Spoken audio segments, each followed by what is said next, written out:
different kind of video this week. It's kind of a workout video but kind of not. So basically I'm going to be taking you through my top 5 exercises that are like a must do in my opinion to grow your glutes. When you ask a girl kind of what their main sort of fitnessy goals are, most kind of common responses are weight loss, toning and growing your glutes, or getting like a peach to your bum or something along those lines. So I'm hoping that this video is going to be quite helpful for a lot of people.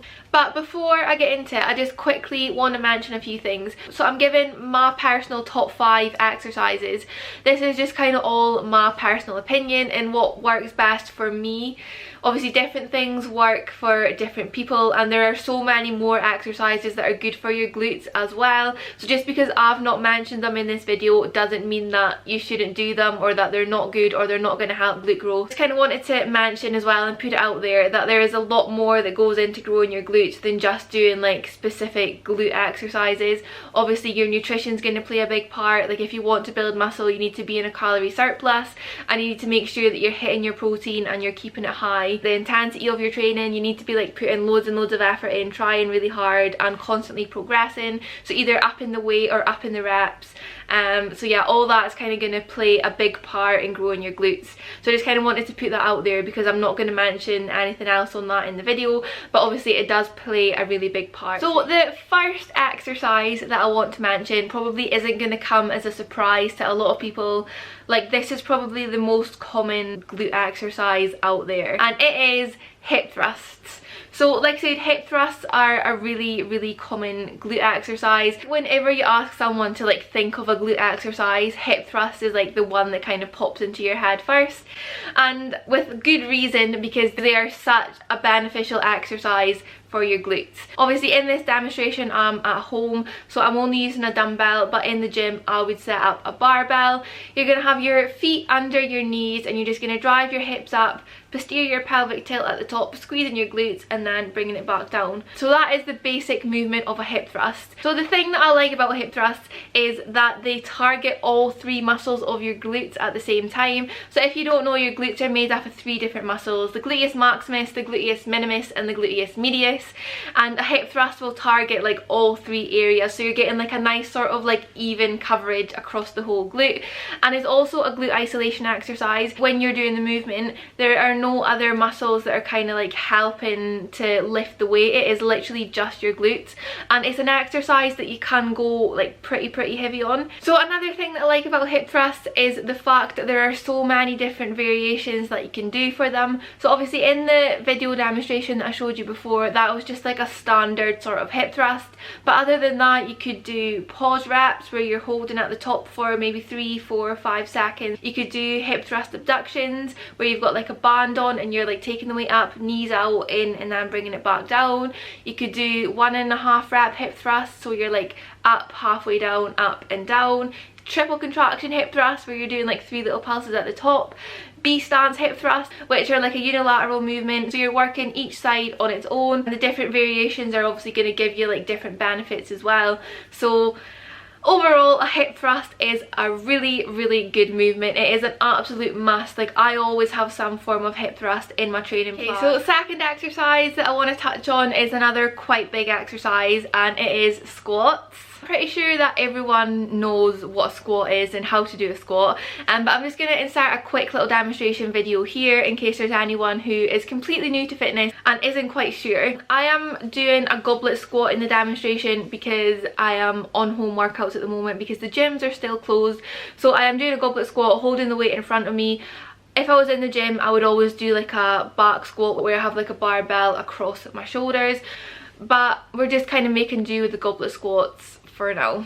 Squats are a compound movement, so the muscles that are kind of mainly getting targeted in a squat are your quads, your hamstrings and your glutes, so pretty much like your full lower body, which does mean that sometimes it can be quite hard to actually feel it in your glutes, and a lot of the time like the quads and hamstrings will take over. So when I'm doing squats I kind of do somewhere between a normal squat and a sumo squat, and I feel like for me personally that is the sweet spot for feeling it in my glutes. One thing that I have found that really helps me feel the squats in my glutes is, like I said, obviously having that slightly wider stance with my toes turned out a little bit, and then as I'm coming down and I'm in that, like my glutes are in that fully stretched position, I try and squeeze them when I'm in that position, and that really gets the glutes.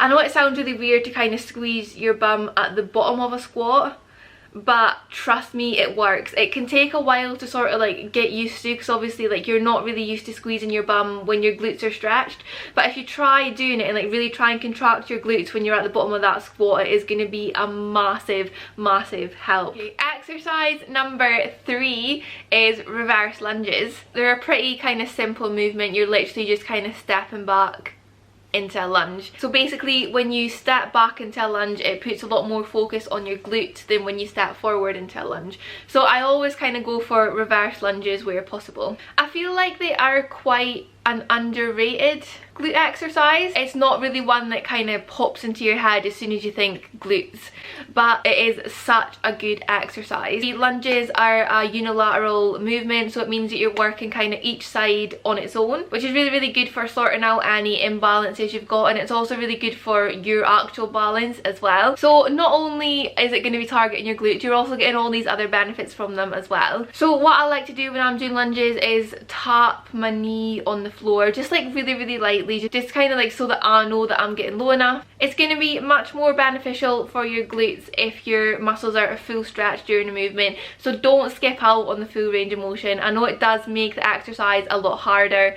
but it also works a lot better. One thing that has really helped me to feel reverse lunges in my glutes is, so when I step back and I'm kind of down in that lunge position, I make sure that all of the power is in my front leg, and like all I'm using is that front leg to push back up. Obviously it can be really easy to push back up from your back leg as well, but you're going to get so much more out of it, and you're going to feel it so much more in your glutes if you just use that front leg. As you're sort of like pushing up, try and squeeze your glute as you're pushing up. I know it sounds really weird, and like I said, it can take a while to sort of get used to, but if you get into the habit of doing that, then it can be so beneficial for your training. So next up we have got one of my favourites. It's a cable pull through. Normally if I was in the gym I would obviously do this on a cable with like the rope attachment, but being at home I am just using like a resistance band. But the principles of the movement are identical whether you're doing it in the gym or at home, and it's really easy to kind of transfer between the two. So basically for a cable pull through, you're just going to have the cable or your band in between your legs. I like to have quite a wide stance with my feet turned out on this one.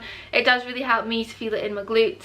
And then you're going to hinge at the hips, so pushing your hips back, keeping your back nice and straight, and then you're going to drive your hips forward and squeeze your bum at the top. It's more of like a sort of glute accessory exercise in my opinion, but it does work really well, and providing that you've got the right form, then it is really beneficial for glute growth. Cable pull throughs, they can be quite hard to sort of get used to, especially if you're new to like a hip hinge type of movement, but once you kind of nail the form and you start progressing up in your weights, it is definitely a staple. So number 5, so for this one I've kind of got like a group of exercises rather than one particular exercise, because I feel like all exercises that are like included in this group are really similar, and there's not necessarily like one that's better than the other. So I thought I'd just include them as like a group, and I can kind of like give a few different demonstrations and stuff of different ones.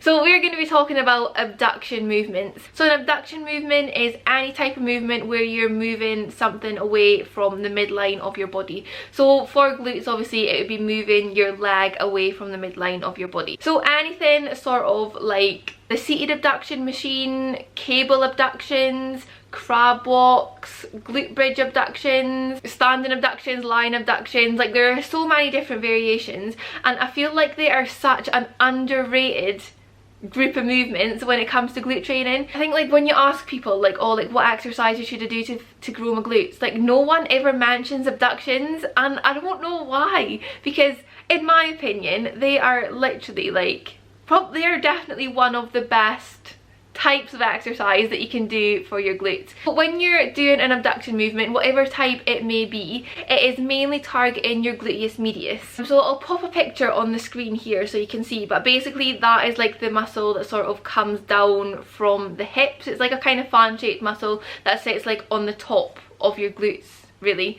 So by working that muscle, it's gonna really help to give you like that rounded shape at the top of your bum. So that's basically why I've included it in this top 5, because it is the only type of exercise that really targets the kind of gluteus medius in isolation, and by working that muscle and building it up, it can completely change the way that your glutes look. Like I said, it can take you from like that to that. If you include like at least one abduction exercise in every lower body day, it is going to make such a difference. So I could not recommend it enough. And those are my top 5 must do booty exercises to help grow your glutes. Like I said at the beginning, there are so many more exercises that I could have mentioned in this video, but these are just kind of my personal top 5 that I would recommend to people. So if there's any of these exercises that you've not tried before, I would definitely recommend giving them a go, and hopefully you'll be able to see even more progress than you are currently. But yeah, thank you so much for watching. I hope you found it helpful and I hope you enjoyed.